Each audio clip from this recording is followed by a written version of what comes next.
और आपके YouTube channel पर यहाँ पे हम बताने जा रहे हैं नेशन के बारे में।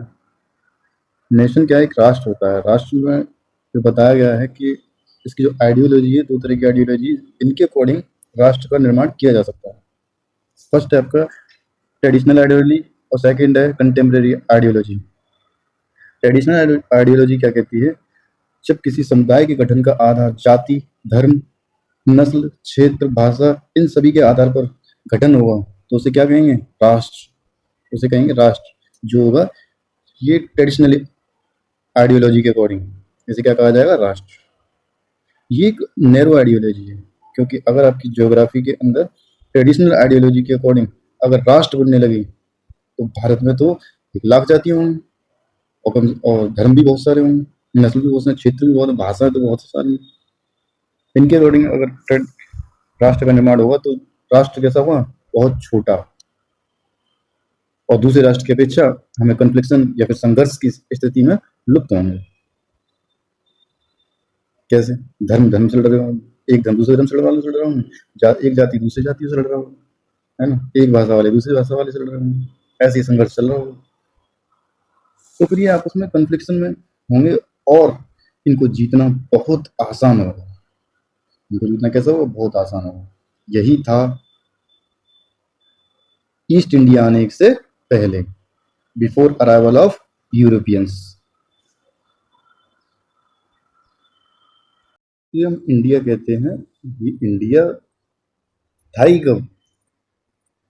ये तो अंग्रेजों ने बनाया था ना। पहले ये इंडिया सब कॉन्टिनेंट था। इंडिया सब कॉन्टिनेंट था, भारतीय उपमहाद्वीप, जो हिंद कोश से लेकर कन्याकुमारी तक। भारत का नाम कहीं था ही नहीं, यानी भारत नाम का कोई देश था ही नहीं। तो जब कभी भी ऐसी विचारधारा के अकॉर्डिंग किसी राष्ट्र का निर्माण होगा तो बहुत छोटा होगा, तो ये संघर्ष में लुप्त होंगे।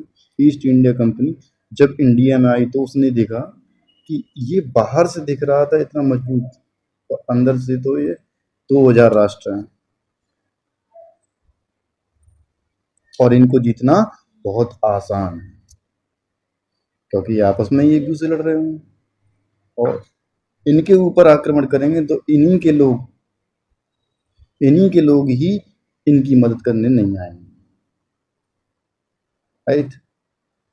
जैसे कि लॉर्ड क्लाइव ने अपनी जीवनी में लिखा था कि 1757 में प्लासी के युद्ध हुआ तो कुल 300 अंग्रेज थे, और इन्होंने बंगाल के प्लासी के युद्ध के बाद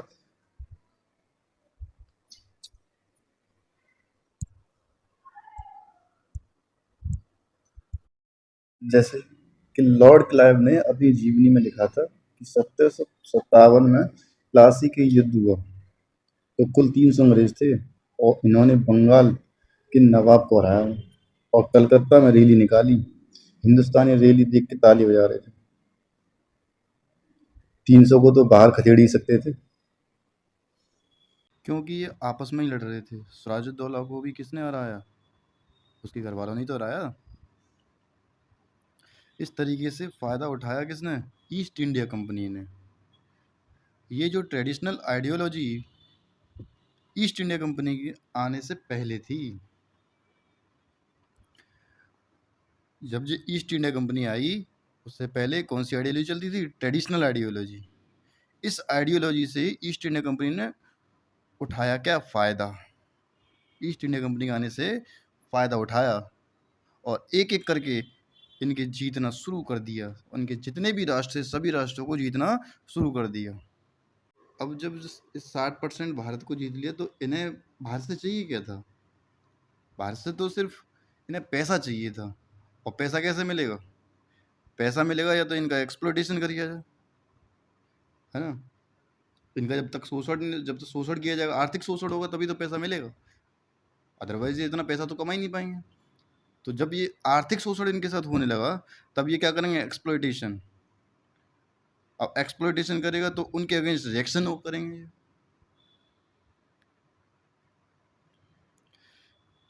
इनमें दो ही कंडीशन हो सकती हैं, और दो कंडीशन क्या हो सकती हैं? या तो ये रिवॉल्ट करेंगे या फिर मूवमेंट। या तो रिवोल्ट करना एक तो पॉसिबल हो सकता है, या मूवमेंट करना आसान हो। लेकिन रिवोल्ट तो इन्होंने करके देख लिया 1857 में, वो हो गया फेल। जब ये फेल हुआ, फिर उन्होंने अपनाया क्या, मूवमेंट। लेकिन मूवमेंट तभी पॉसिबल है, ये तभी चलाया जा सकता है जब इसमें क्या होना चाहिए, मास। इसमें क्या होना चाहिए, लोग। कितने लोग, काफ़ी सारे इसमें लोग होने चाहिए। यहाँ तो समस्या पहले से ही है कि लोग धर्म, जाति, नस्ल, भाषा के आधार पर बटे हुए हैं, लोग लगे हुए हैं आपस में। तो मूवमेंट कैसे हो सकता है, मूवमेंट तो पॉसिबल हो ही नहीं सकता। अब ये चीज़ें समझी किसने, ये पुराने जो फ्रीडम फाइटर थे उन लोगों ने, जो स्वतंत्रता सेनानी थे, उन्होंने समझा कि अगर ये ट्रेडिशनल आइडियोलॉजी रही तो हमें ये कभी फ्रीडम नहीं मिल पाएगा। और फ्रीडम हमें लेने के लिए इस ट्रेडिशनल आइडियोलॉजी को चेंज करना पड़ेगा। किसमें, कंटेम्प्रेरी आइडियोलॉजी। और जो कंटेम्प्रेरी आइडियोलॉजी, इसका मीन्स क्या है, इसमें एक तो सभी चीज़ें आपकी क्या हो जाएंगी, कॉमन हो जाएंगी। अब इन 60% जो लोग हैं, इनकी एक तो कॉमन हिस्ट्री होगी, कॉमन कल्चर होगा, और उन्हीं 60% लोगों का कॉमन जियोग्राफी होगा, उन्हीं 60% लोगों का कॉमन प्रॉब्लम्स होगी।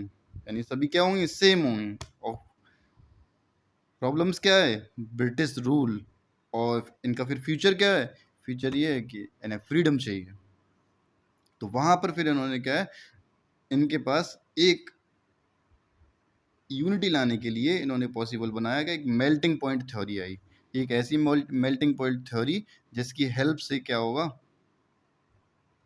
कि वी ऑल आर इंडियंस। अब ये मेल्टिंग पॉइंट होता है जिसमें सभी मेटल को मिलाकर एक कर दिया जाए।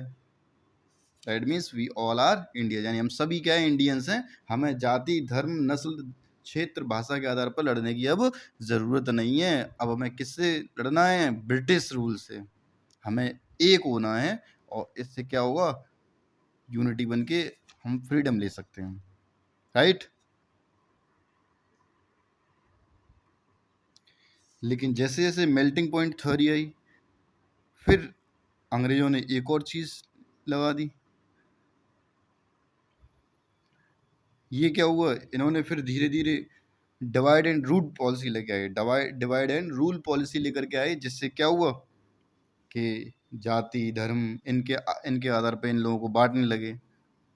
आइडियोलॉजी को लेकर के आए जेएल नेहरू। यानी कि अब अगर राष्ट्रीय और अंतर्राष्ट्रीय स्तर पर अगर आपकी पहचान होगी तो यही पहचान होगी कि वी ऑल आर इंडियंस। यही पासपोर्ट पर भी लिखा होता है कि आपकी, अब कोई किसी धर्म के बारे में लिखा होता है कि नहीं आप इस धर्म से रिलेटेड हो, नहीं। अब आपको सिर्फ ये लिखा जाता है कि आप इंडियन हो। आपके पासपोर्ट पे भी यही लिखा जाता है कि वी आर इंडियन। राइट। और इसी आइडियोलॉजी के तहत आपको ये भी बताया था कि आप भारत से बाहर जा रहे हैं तो आपकी एक पहचान बनी रहेगी, और इंडिया के अंदर है वो भी एक अंदर आपकी पहचान। जैसे कि आर्टिकल 29, भारत के अंदर आपकी जो पहचान है वो कैसी है, सुरक्षित। राइट। तो आज के लिए इतना ही। आगे कल डिस्कस करते हैं कि गवर्नमेंट के बारे में, गवर्नमेंट क्या होती है, किस टाइप की, क्या क्या चीज़ें हैं, आगे कल बताते हैं। धन्यवाद।